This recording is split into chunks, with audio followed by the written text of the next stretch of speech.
Saudara, seperti yang kita tahu, Komisi Pemberantasan Korupsi atau KPK melakukan operasi tangkap tangan atau OTT yang lagi-lagi dilakukan di sektor pajak. Dan kali ini kasus yang ditangani di Kantor Pelayanan Pajak Madya Banjarmasin ini adalah soal restitusi pajak pertambahan nilai atau PPN. Mengapa kemudian celah korupsi khususnya di sektor pajak ini kerap terjadi?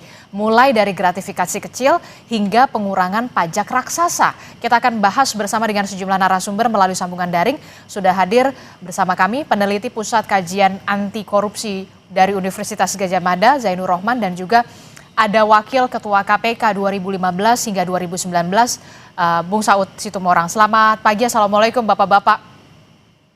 Waalaikumsalam, Mbak Selamat Adisti. pagi, Waalaikumsalam Mbak Adisti. Ya, saya ingin ke Bung Zainur Rohman dulu terlebih dahulu. Anda melihat soal celah korupsi pajak dari analisa Anda, operasi tangkap tangan KPK ini lagi-lagi menyasar uang atau fee dari restitusi. Kemarin sudah ada dari Kantor Pelayanan Pajak di Jakarta Utara dan kemarin lagi juga ada lagi ini di Banjarmasin. Seperti apa fenomena ini Anda melihatnya?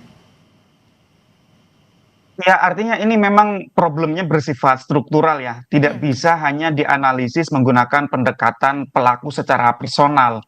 Mengapa ada jual beli kewenangan? Karena memang artinya desain kewenangan untuk pemberian restitusi, pengurangan nilai dan seterusnya itu masih terkonsentrasi di tangan yang sama, di aparat yang sama.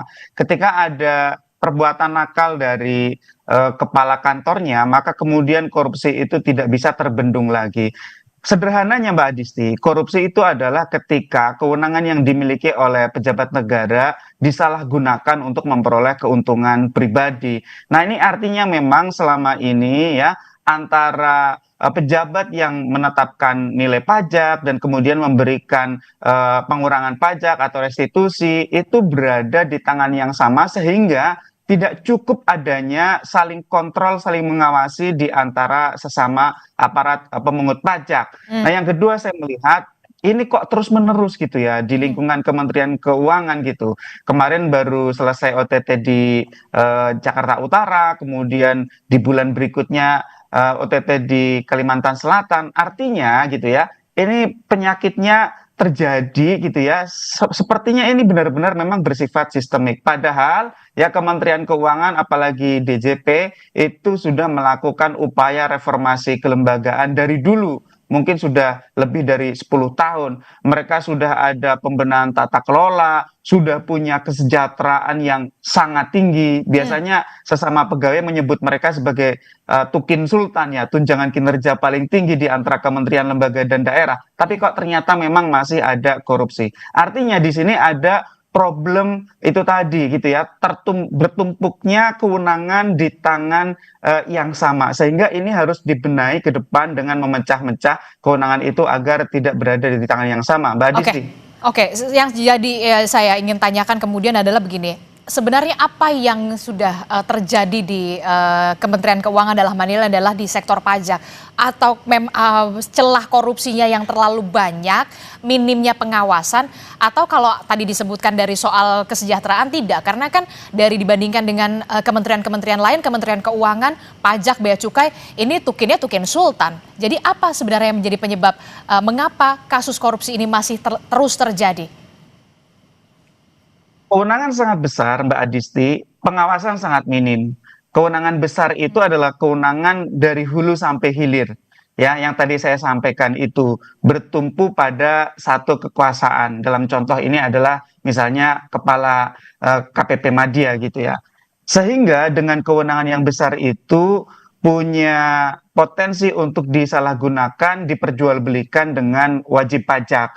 Beda cerita kalau misalnya antara kewenangan yang menetapkan dengan kewenangan yang memberikan pengurangan dengan kewenangan melakukan pemeriksaan itu dipisah-pisah. Maka kewenangan itu tidak bisa dijual. Kalau hanya dijual satu aspek, maka aspek yang lain masih bisa melakukan pengawasan. Yang kedua saya pikir dari aspek pengawasannya ya. Artinya kan memang ini dari kasus ke kasus tidak ada perbaikan yang berarti gitu ya. Kita ingat kasus di pajak dan di cukai itu kan sangat banyak ya Mbak Adisti ya. Kalau kita ingat kan sebelum ini juga ada kasus Rafael Alun, ada kasus Andi Pramono, Eko Darmanto, dulu-dulu ada Angin Prayitno, ada kasus Gayus gitu ya. Kasus pajak, kasus bea cukai ini sudah terjadi bertahun-tahun dan sepertinya tidak ada perbaikan tata kelola yang berarti. Artinya memang betul-betul harus dipikirkan redesain mekanisme penetapan kewenangan dan juga mekanisme pengawasan agar kemudian pejabat-pejabat ini tidak memiliki kewenangan yang begitu besar sehingga mudah disalahgunakan. Yang kedua adalah pengendalian gitu ya. Pengendalian ini juga sangat penting karena menurut saya ketika ada perbuatan curang yang dilakukan oleh seorang pejabat, harus ada pihak yang bertanggung jawab. Jangan hanya mereka yang melakukan korupsi yang bertanggung jawab. Siapa yang harus bertanggung jawab? Atasan langsungnya yang harusnya bertanggung jawab. Kenapa demikian? Untuk memaksa atasannya melakukan fungsi pengawasan dan pembinaan. Bagaimana cara meminta pertanggungjawaban atasan? Copot atasan langsungnya. Sehingga ke depan atasan langsung itu harus mengawasi dan membina bawahannya. Nah ini justru terbalik yang sekarang direspon oleh Menteri Keuangan itu terbalik Mbak Adisti. Menteri Keuangan mengatakan bahwa tetap akan memberikan bantuan hukum bagi mereka ini gitu ya, meskipun tidak akan melakukan intervensi. Ini sinyal yang keliru.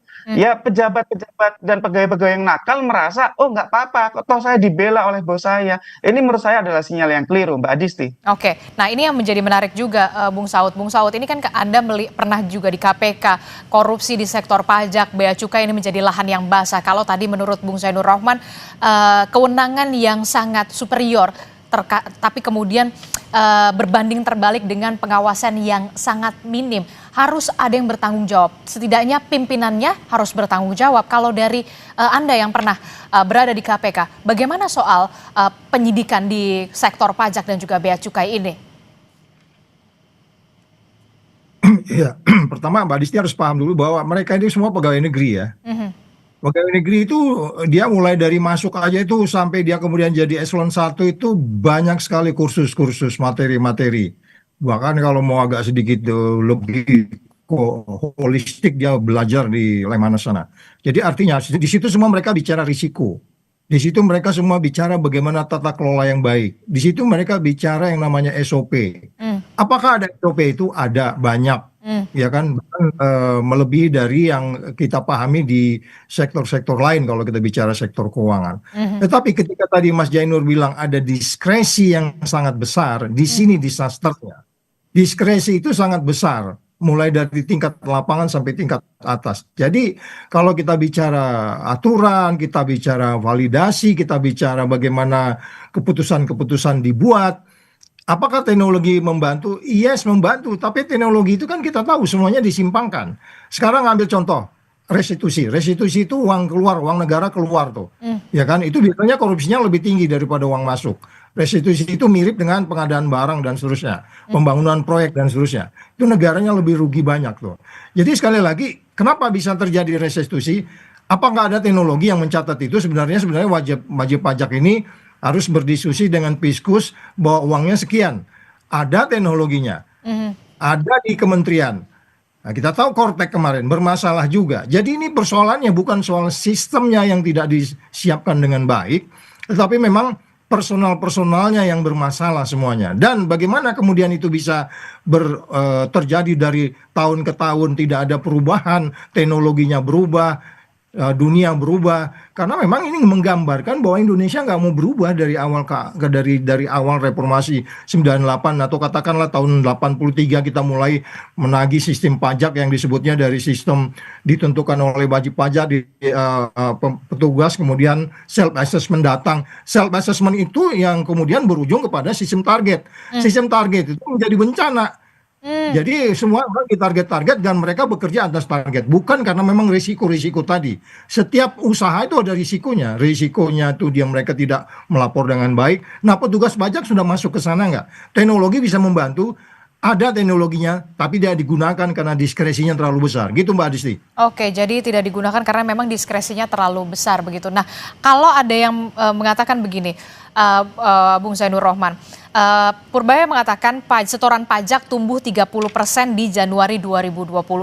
Nah, karena pajaknya ini tumbuh, jadi ya mereka nggak takut-takut lah untuk nyolong untuk dikit-dikit Nah, bagaimana Anda menyikapi ini, Bung Zainur Rohman?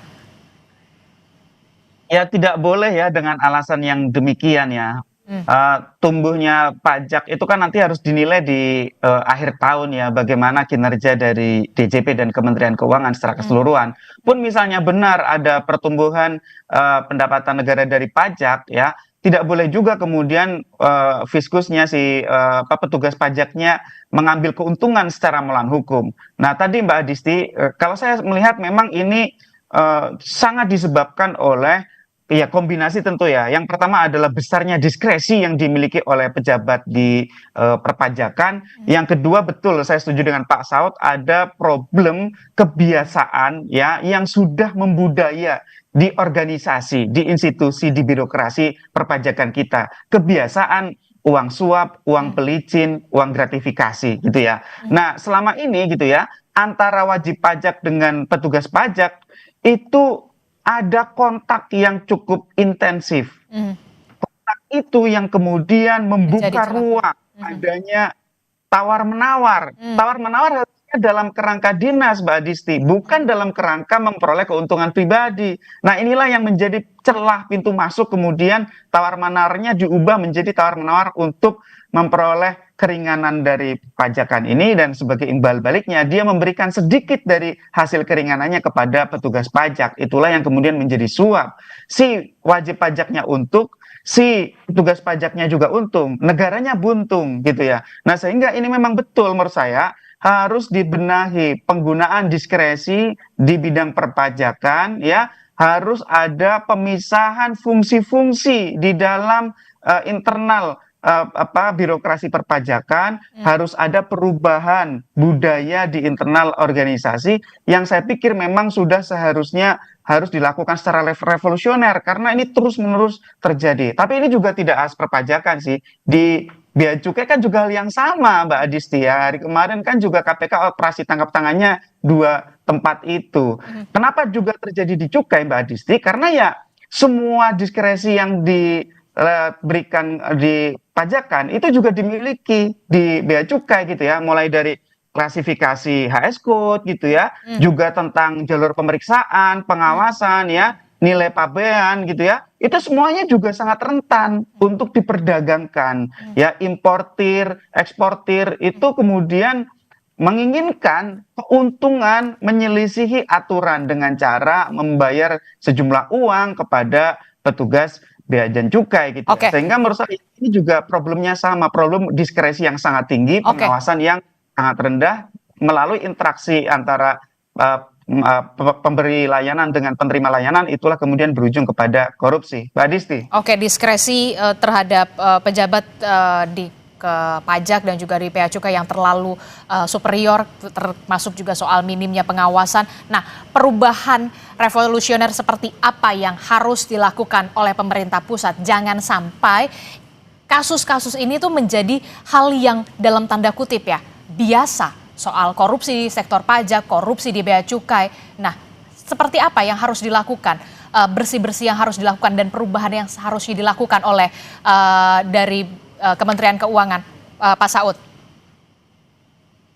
Ya, pertama yang harus dipahami, bayangkan aja per hari ini tax ratio kita itu di beberapa literatur mengatakan itu sekitar 10.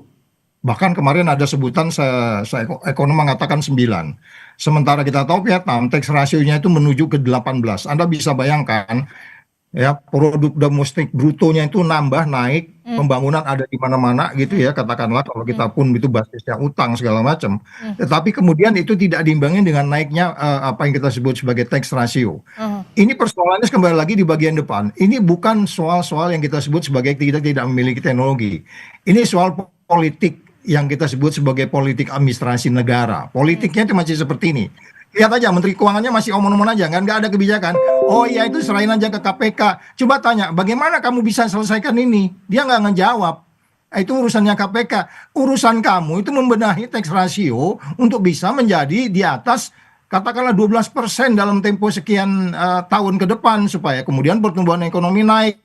Jangan hanya wajib pajak ditekan-tekan dengan sistem target, kemudian mereka jadi stres, kemudian mereka menjadi bagian yang tidak mendorong pertumbuhan ekonomi secara keseluruhan dan pertumbuhan persaingan berusaha. Ini kan urutannya nanti persaingan nih, ya kan? Kemudian bagaimana competitiveness indeks kita itu naikannya kan indeks persepsi korupsi. Jadi sekali lagi kita belum melihat ada sebuah perubahan yang signifikan sejak tahun 83 yang kita sebutkan self assessment, per hari ini self assessment, tetapi teknologi yang sudah kita miliki bukan tidak dimiliki, tapi itu tidak digunakan. Persoalan ini kembali pada politik anggaran, politik administrasi dan seterusnya. Ini tetap kembali lagi soal pemerintahan, tata kelola, Mbak, gitu. Oke, jadi menurut Anda harus benar-benar ada willing to do dari Kementerian Keuangan untuk bisa melakukan pembenahan secara dengan politik administrasi di sana ya, Bung Saud Situmorang? Ya, kompleksitasnya itu kan harus diurut satu-satu. Jadi jangan piecemeal. Kemudian KPK-nya juga kita masuk yang kita sebut hanya populis. Oh iya, ada OTT. Ini kalau Pak KPK-nya benar bekerja, ini OTT-nya bukan di tempat ini aja, Mbak. Ini sama dari Aceh sampai Papua.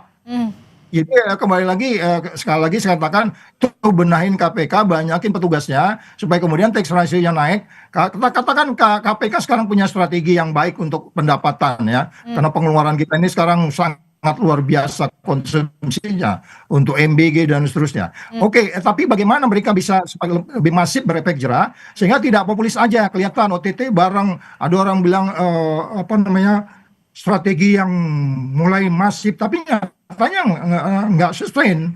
Persoalannya kan sustainability-nya gitu, Mbak Adisti.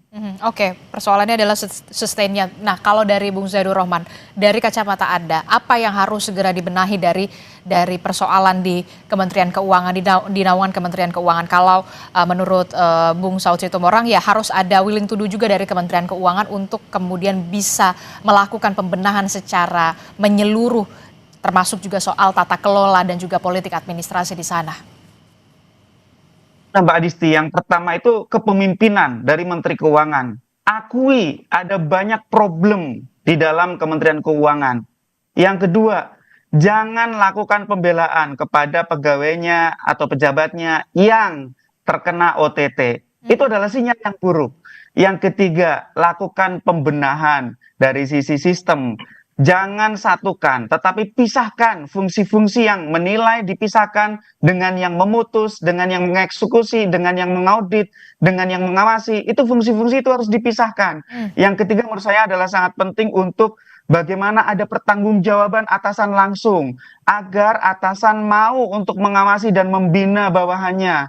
Yang keempat menurut saya juga sangat penting bagaimana agar laporan harta kekayaan penyelenggara negara itu discrutinize, diawasi, diperiksa oleh inspektoratnya. Kalau memang ada indikasi gaya hidup yang tidak wajar, dimatchkan dengan LHKPN-nya. Kalau ada sesuatu yang mencurigakan, kerjasama dengan KPK. Gunakan sebagai basis untuk penindakan. Oke, Inspektorat Jenderal Kementerian Keuangan tidak punya fungsi penindakan, tetapi mereka punya fungsi untuk menegakkan kode etik dan bisa mendukung KPK untuk melakukan fungsi penindakan. Dan yang terakhir menurut saya harus ada gitu ya kesadaran insan Kementerian Keuangan untuk mengakhiri budaya suap. Ya, tanpa ada komitmen bersama, harus saling mengawasi, harus saling mengingatkan, maka budaya suap ini akan terus-menerus ada di internal Kementerian Keuangan dan itu memalukan gitu ya.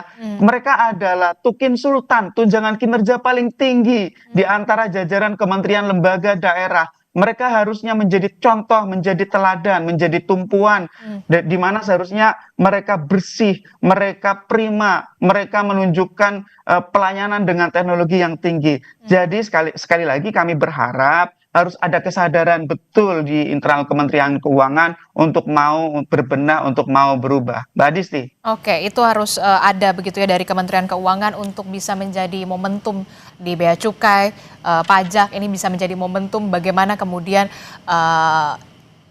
bisa dikatakan internal dari Kementerian Keuangan ini bisa dalam tanda kutip bersih-bersih dan juga ada pembenahan secara menyeluruh. Terima kasih peneliti Pusat Kajian Anti Korupsi Universitas Gadjah Mada, Bung Zaidur Rohman telah bergabung bersama kami dan juga Wakil Ketua KPK periode 2015 hingga 2019, Bung Saud Situmorang. Selamat pagi Bapak-Bapak, Assalamualaikum, sehat selalu.